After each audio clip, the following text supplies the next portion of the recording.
sorry, to be interrupting the video before it even starts, but, if you're seeing this, I want to tell you, to subscribe.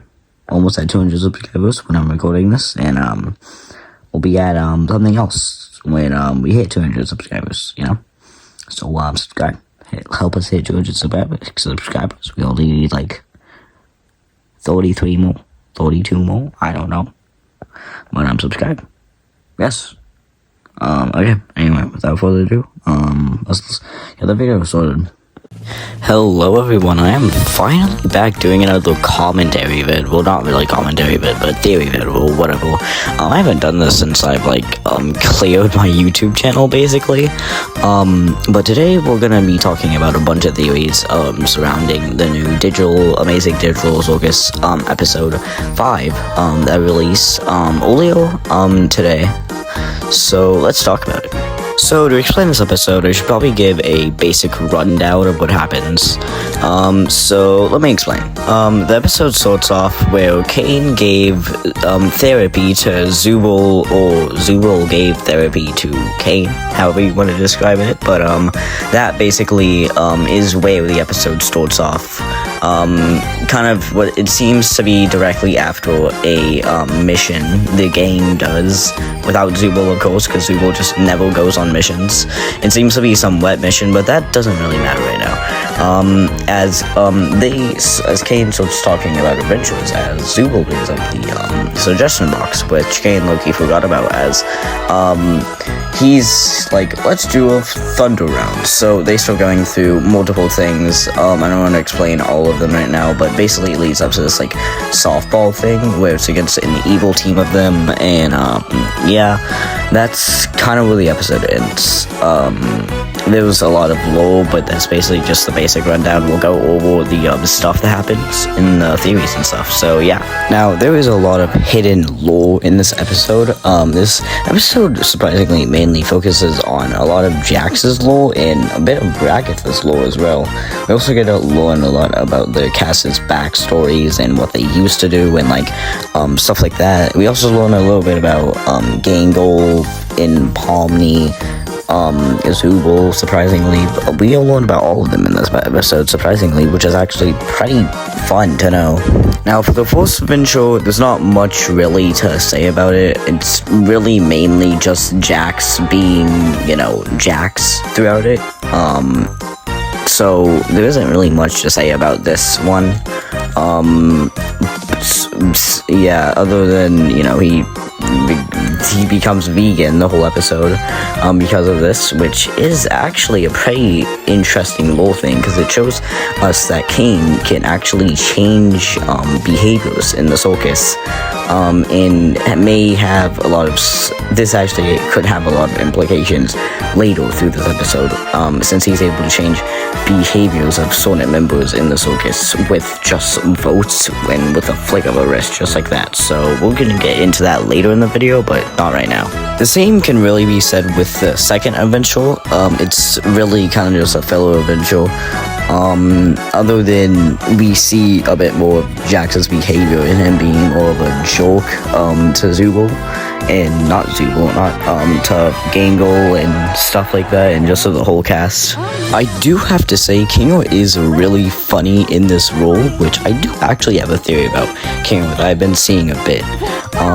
My main running theory about Kingo is that he actually created the circus, because, a lot of people have different reasons for theories about this, but every time we've seen him in this, especially in this episode, he's playing a pretty major role, right?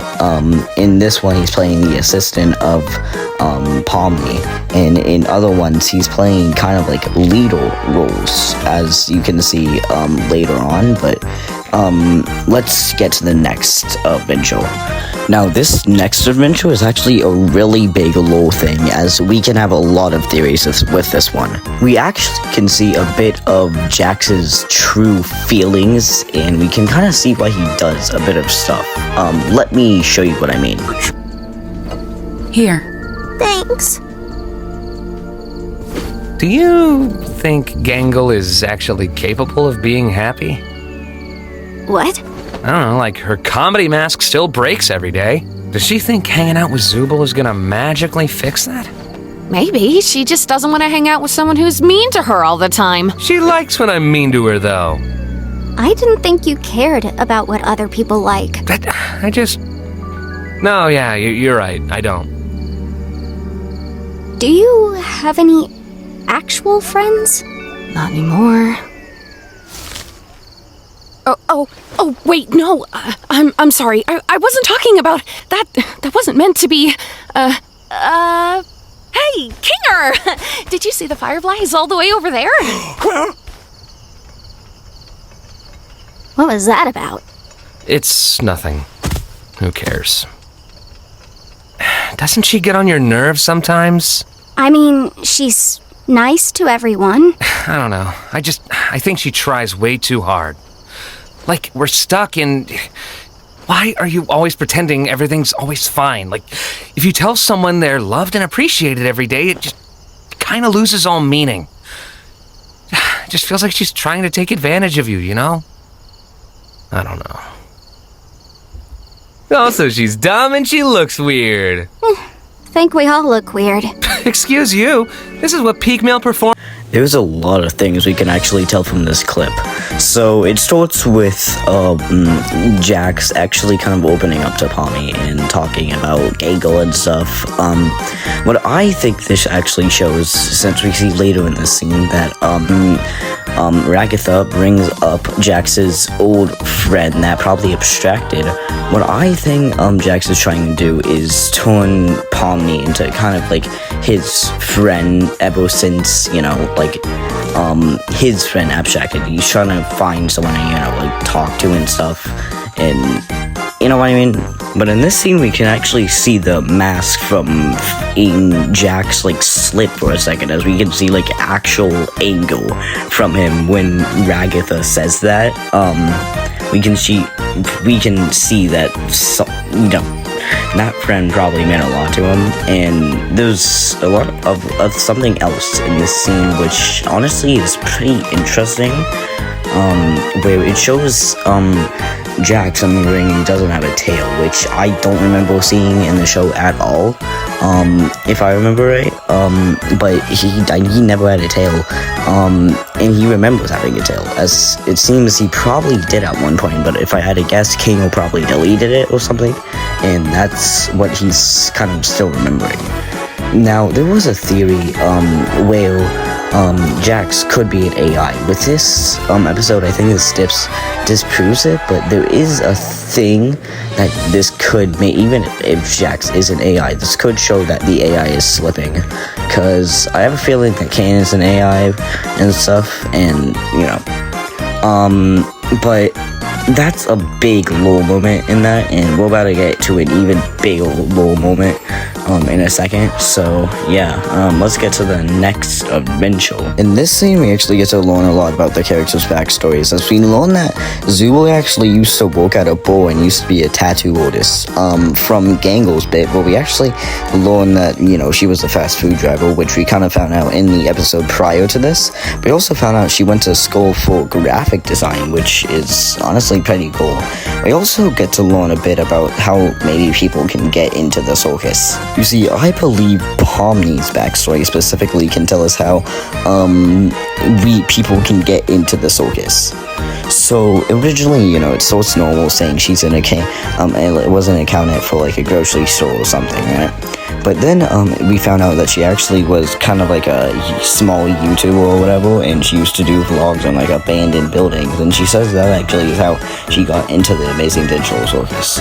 So there's a chance that there's like headsets, there's a chance that there could just be headsets like randomly around anywhere, and people just putting them on and getting sent to the digital circus, which is very likely. But there's a chance they could be in abandoned buildings, which Pomni was somehow able to stumble across and put it on and then got into the circus. Zubul actually says that she used to do that same exact thing too, so this is even more backing up to that theory, you know? So there is a chance that maybe that is how people got into the circus, by discovering abandoned buildings and finding high headsets and then they put it on and then they're transmitted into this digital world, you know? We also get to learn a bit about Ragatha's backstory, learning that she used to be kind of a farm girl in like a pretty wealthy family, but her mom seemed to be pretty abusive from her backstory and she just sort of trauma dumping on the whole group basically. It's not really anything to the overall story at all, but it is some pretty interesting stuff for character backgrounds. But there is one thing, with us learning how people get into the digital circus, there is another thing. Who created the digital circus? Well, I think the person who created the digital circus is in the digital circus themselves. You see, I actually think Kingo is the creator of the digital circus, because Kingo seems like a person who very well should have abstracted by now, but somehow he hasn't. Losing his wife, going insane at times, and yet he hasn't abstracted. There's a chance this is the series leading up to him abstracting at one point, but I think that has something to do with the series that he hasn't already abstracted yet. And as we see later in this episode, Kingo plays kind of a leader role in the softball games, leading as like the team kind of coach, which leads, it could be just because like he's the oldest one in the group and is like probably the most wisest, but there also could be a reason that's because he is the creator of the things and puts himself as kind of a like leadership kind of thing. And we actually learn in episode 3 that Kingo had his wife in the things with him, which is actually weird because he had a moment where Jack said there's no point in asking him about his backstory, and then he basically didn't know anything, and then Pomni brought up his wife, and then he just like tweaked out for a second, right? So, but the thing is, why would he have his wife in the circus with him? And in actually the same episode where we learn about Kingo's wife, we actually do learn some pretty crazy lore. Let me show you. Okay, so I'm sorry, but I couldn't find anything. The thing I was looking for, I could have sworn he said something about him being a worker for like the thing. But still, my theory still stands about him being the creator. I wouldn't be surprised if we get even more evidence for this next episode, or even any other episodes that are in the future, even though we're nearing the finale, I think. So yeah, I'm gonna go, but let's get to the next and final adventure. The next adventure is actually of softballing. We actually get a bit of lore in this, but not too much. But there is one big running theory that I did actually, I'm gonna be honest, I'm low-key stealing this from a YouTuber that I did watch react to this. Bro, I love watching your content. I doubt you'll see this, but Hoodie Dude, shout out Hoodie Dude, I got this idea from him because I saw him reacting and then he brought this up. So there is actually no evil Gangle on the team, which, how everyone was theorizing that there could be an AI on the team, there is a chance that it could be Gangle, because it's kind of weird that that all the other members are on there except Gangle. That feels like some subtle hinting, so there's kind of a big question right there on like why is that and stuff. That's really like most of the lore stuff here that I could find out, but there is some stuff between Jax and Pomni, as we can see that Ragatha is arguing with Jax a lot, as it seems she's kind of worried that Pomni is going to become kind of like Jax, because how close she's getting with Jax and kind of how much of friends she's becoming with Jax. But really what I think is Jax just wants a friend after his probably got abstracted in the circus, and if that's probably was his only friend or something in the circus.